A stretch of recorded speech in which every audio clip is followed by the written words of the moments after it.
ESIC लागू करा, provident fund अशा तर सर्व मागण्या घेऊन या ठिकाणी आपण आलेलो आहोत.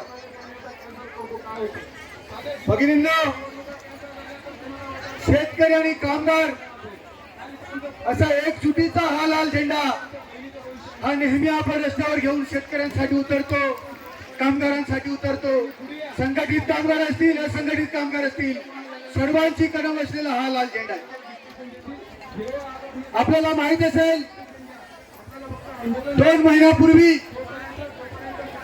जानेवारीमध्ये संपूर्ण महाराष्ट्रातला शेतकरी हा पायी मोर्चाने निघाला होता मुंबईच्या दिशेने.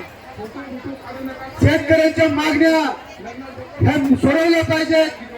ग्रामीण भागातला शेतकरी रस्त्यावर उतरला की आमचे जे गेल्या शेकडो वर्षापासून जी वनातली जमीन आम्ही कसतो ते वनपट्टे आमच्या नावाने मिळाले पाहिजेत म्हणून पायी मोर्चे निघाले. आपल्याला सर्वांना कल्पना असेल ठाणे पालघर जिल्ह्यामध्ये जवळजवळ 60 ते 70 हजार शेतकऱ्यांचा पायी मोर्चा निघाला. शेतकऱ्यांच्या मागण्या होत्या, सरकार मान्य करायला तयार नव्हता. परंतु जेव्हा मॉब निघाला आणि त्या जिल्हाधिकारी कार्यालयावर जेव्हा धडकला तेव्हा सरकारला जाग आली आणि त्यांनी मागण्या मान्य केली. नाशिकवरून एक मोर्चा निघाला, तो मुंबईच्या दिशेने. त्या शिष्टमंडळामध्ये आम्ही सर्व पदाधिकारी उपस्थित होतो. अकोल्यावरून एक निघाला, त्याच्यामध्ये सर्व पदाधिकारी आम्ही उपस्थित होतो. 5 मंत्र्यांच्या समवेत चर्चा झाली आणि शेतकऱ्यांच्या मागण्या ह्या त्यांना मान्य कराव्या लागल्या. आज आपण एवढ्या मोठ्या संख्येने या ठिकाणी सर्व योजना कर्मचारी आपण उतरलेलो आहोत आणि 3 दिवस आपण या ठिकाणी आहोत. मी या ठिकाणी एक विधानसभा सदस्य म्हणून आणि CITUचा राज्य पदाधिकारी म्हणून आपल्याला सांगू इच्छितो की 3 दिवस आपले जबरदस्त आंदोलन या ठिकाणी झालं पाहिजे आणि सरकारला आपण भाग पाडला पाहिजे की आपल्या मागण्या मान्य झाल्याशिवाय आम्ही या ठिकाणी उठणार नाही. अशा प्रकारचा एक आक्रोश आंदोलन या ठिकाणी आपण घेत आहोत. भगिनींनो, महागाई दिवसेंदिवस वाढते. किमान वेतन आम्हाला 30,000 दिलं पाहिजे, सरकारी दर्जा आम्हाला दिला पाहिजे. हे कधीपर्यंत आम्ही आंदोलन घेऊन सांगणार याचा कुठेतरी ठोस एकदाचा निर्णय लागला पाहिजे. काँग्रेस या ठिकाणी बोलत असताना नेहमी त्यांनी उल्लेख केला का एक डबल इंजिनचं सरकार आहे, हे डबल इंजिनचं सरकार आहे. परंतु हे डबल इंजिनचं सरकार एवढ्या वेगाने चाललंय की सर्व जी धोरणे घेत आहे ती सर्व कामगार, शेतकरी, विद्यार्थी, महिला, अल्पसंख्याक, दलित यांच्या विरोधामध्ये हे कायदे सर्वांना सुरुवात चाललेला आहे, सर्वांना भूसपाट करत चाललेला आहे हे डबल इंजिनचं सरकार. परंतु हे डबल इंजिनचं सरकार फक्त लाल झेंडा थांबवू शकतो हे त्यांना माहिती आहे की आपल्याला थांबवावं लागेल. त्यांनी उल्लेख केला की आपल्या देशाचे पंतप्रधान इटलीमध्ये जाऊन मेलडी चॉकलेट दिला. अरे आमच्या ग्रामीण भागातल्या शेतकऱ्यांच्या मुलांना, अंगणवाडीमध्ये शिकणाऱ्या मुलांना मेलडी चॉकलेट काय हे अजून माहित नाहीये. त्या आम्हाला 30,000 किमान वेतन द्या, आम्ही सुद्धा मुलांना सांगू की हे मेलडी चॉकलेट.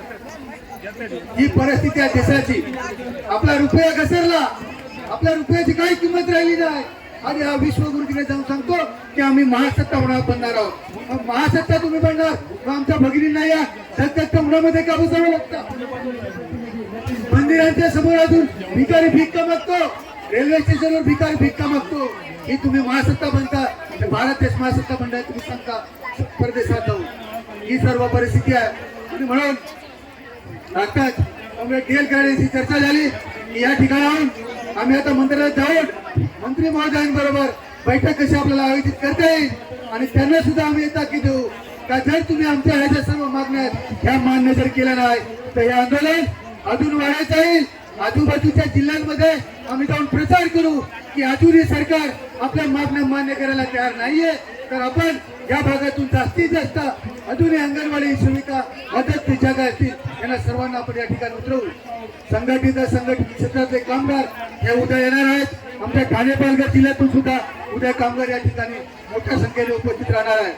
4 श्रमसंहिता आपल्याला सर्वांना माहिती आहे की 4 श्रमसंहिता 29 कामगार कायदे एका 4 श्रमसंहितेमध्ये गुंडाळून सर्व कामगारांना बेसुधडी लावण्याचे कारस्थान या सरकारने केलेलं आहे आणि आपण त्याच्या विरोधामध्ये अशा प्रकारचे मोर्चे, आंदोलने, निदर्शने करू नये म्हणून जन सुरक्षा विधेयक त्यांनी आणलं. आपल्याला सर्वांना माहिती आहे त्यांनी बहुमताने विधानसभेमध्ये मंजूर केलेला आहे, परंतु आपण एकमेव आमदार म्हणून त्या जनसुरक्षा विधेयकाला आपण विरोध दर्शवलेला आहे. परंतु येणाऱ्या काळामध्ये आपण संपूर्ण ताकद जर रस्त्यावर उतरवली तर सरकारला भाग पाडू की हे तुम्ही जनसुरक्षा विधेयक जे बहुमताने विधानसभेमध्ये जे पास केलेलं आहे ते तुम्हाला रद्द करावे लागेल. अशा प्रकारची ताकद आपल्याला संपूर्ण महाराष्ट्रातून उभी करावी लागेल आणि आपल्या मागण्या आपल्याला मान्य करून घ्याव्या लागतील. एवढं बोलून या संपूर्ण 30 दिवसात या आंदोलनाला माझा पाठिंबा एवढं बोलून थांबतो. धन्यवाद. इन्क्लाब जिंदाबाद.